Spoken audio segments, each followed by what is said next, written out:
रेखा के पिता दिल्ली में किसी तरह अपने और अपने परिवार का पेट पाल रहे थे। पर एक दिन अरे रमेश, तुम्हारी बेटी के तो समझो भाग्य ही खुल गए।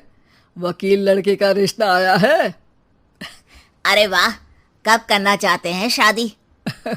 वो लोग तो जल्द से जल्द ही करेंगे। बाकी शाम को मैंने रेखा को देखने के लिए बुला लिया है। तेरा घर छोटा है तो तुम लोग मेरे घर ही आ जाना। राकेश और उसकी बीवी सारी तैयारी के साथ रोहित और रेखा की शादी कर देते हैं। लेकिन अगले ही दिन देखो रेखा, शादी भले ही हो गई है, लेकिन तुम ये मत सोचना कि मैं किसी जोरू के गुलाम टाइप रहूंगा। रेखा को रोहित की बात अजीब लगती है।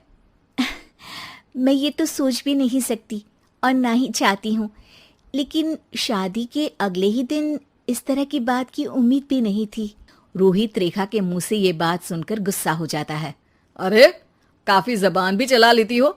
माँ ने सिखाया नहीं कि पति से कैसे बात करते हैं? रेखा अब चुप रहने में ही भलाई समझती है। रेखा, जल्दी से नाश्ता तैयार कर लो। आज पहला दिन है, सारे काम तुम्हें समझा दूंगी। ये नौकरानी है जो तुम्हें बता देगी कि कैसे कैसे क्या करना है। फिर इसकी कल से छुट्टी है। रेखा भी ससुराल में जी जान लगाकर काम करने लगती है। खाली समय मिलता तो पति के वकालत की किताब उठाकर पढ़ने लगती। ये क्या, जब देखो तब पढ़ती रहती है। अच्छा सुन, कल पिता के घर से 20,000 रुपये लेकर आना। मेरे छोटे बेटे की फीस भरनी है।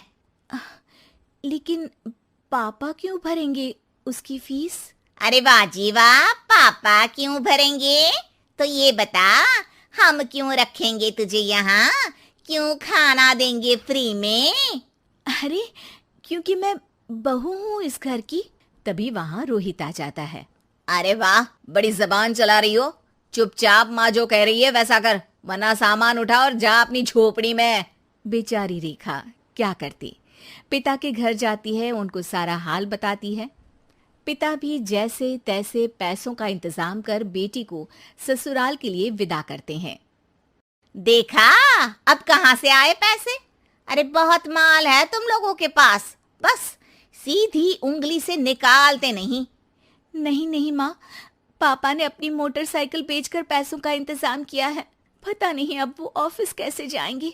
अरे वाह भाई, ये भी हम सोचे। खैर, जैसे तैसे दिन बीतते हैं। रेखा जहाँ एक प्यारे से बेटे की माँ बनती है, तो वहीं उसका वकालत की किताब में ज्ञान और गहराता जाता है। हे भगवान, बुरे फंसे। ये केस तो लगता है कि मैं हार ही जाऊंगा। देखिए, मैंने आपकी इस केस की फाइल पढ़ी थी। इस केस को जीतना बहुत ही आसान है। वाह भाई वाह, यहाँ वकालत की डिग्री लेकर भी मैं समझ नहीं पा रहा हूँ, और तुमने रोटी बनाते बनाते ही केस समझ लिया। अरे जाओ जाओ, जाकर मुन्ने को संभालो। केस मैं संभालूंगा। ए लड़की सुन, जाकर अपने बाप के यहाँ से 3 लाख लेकर आ। पूरा घर फिर से बनाना है। छोटे की शादी करूंगी तो छोटी बहू को कहाँ रखूंगी? पूरा घर तो तूने घेर रखा है। ऐसा मत बोलिए माँ जी। पापा इतना पैसा कहाँ से लाएंगे? अब तो वो रिटायर भी हो गए हैं। हाँ, तभी तो बोल रही हूँ, रिटायरमेंट के पैसे तो मिले होंगे ना। लेकिन वो अगर आपको दे देंगे तो बुढ़ापा कैसे काटेंगे? रोहित रेखा की बात सुनकर गुस्सा हो जाता है। ए सुन, चल अपना सामान उठा, अपना बच्चा उठा और निकल यहाँ से। रेखा के लाख आग्रह के बाद भी रोहित और उसकी सास उसे घर में नहीं रखते। पापा, मैं तलाक चाहती हूँ। बेटा, मेरे पास वकील के पैसे नहीं है। पापा, आप मुझे वकालत करवा दीजिए। अपना केस मैं खुद लड़ूंगी।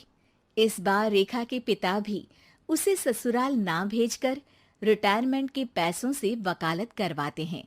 और फिर एक दिन कोर्ट के बाहर, रोहित, आज तुम अपना ही केस हार गए, वो भी उस लड़की से जिसकी तुमने कभी कदर ही नहीं की। रेखा, मुझे माफ कर दो। मैं इतनी बड़ी अमाउंट कहाँ से लाऊंगा? मैं हर महीने पैसे नहीं दे सकता तुमको।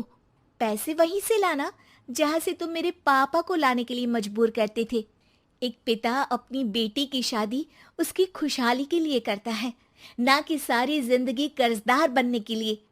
अरे, मेरे ही बेटे की किताब पढ़ पढ़ कर ज्ञान बांट रही हो। वकालत की किताब तो ससुराल में ही पड़ी थी ना। बिल्कुल, यहाँ मेरी गलती रही।